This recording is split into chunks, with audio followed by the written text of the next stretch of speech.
Ngithanze kubonga kwekucala nje umhlonishwa kwekuthi asibusisele lo msebenzi lesi hlangene ngawo namhla. Sibuye sibonge ema partners ethu lesinawo kulomnyaka lokungu iBet. Sibonge iHoho Regional Football Association ngaloku sibambisa kwekuthi lemisebenzi ihambe ngendlela lefanele ukuthi ihambe ngakhona. So sing Instacash ukuthi ibongela nje ukuthi niyithathe le tournament niyithathe serious. Sibonile ukuthi nisebenze kakhulu empeleni nasesi siyabuka ngalokho siphela bekune criteria ukuthi ama team akhona qualify.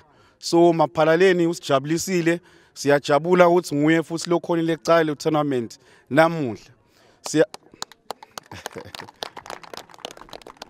Siyacela ke ukuthi sichubeke simsupport Instacash ngoba ngaphandle kwenu Instacash akasilutho. Lapha kulenyanga sipende titolo letimbili lapha enhla. Ngicabanga ukuthi nitibonile. Le titolo leto betide Instacash.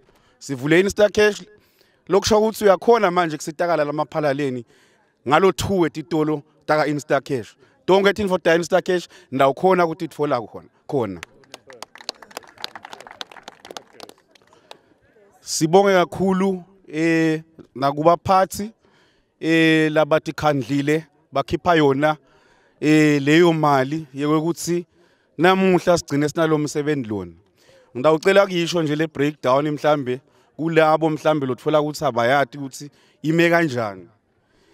Lo nyaka sina number 1 wethu lotfola imali lengaka 2500 emalangeni in cash.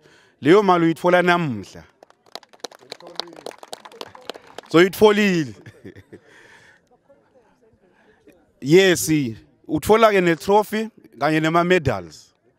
Abuye ke futhi atfole ijezi lelishasha leli brandwe Instacash ngaphambili na iBet ngemuva. So utawuhlala khumbula ukuthi ngalomnyaka wadlala itournament ya iBet na Instacash. Nombolo 2 wethu ke naye kanjalo utfola imali engaka 2500 emalangeni in cash namuhla.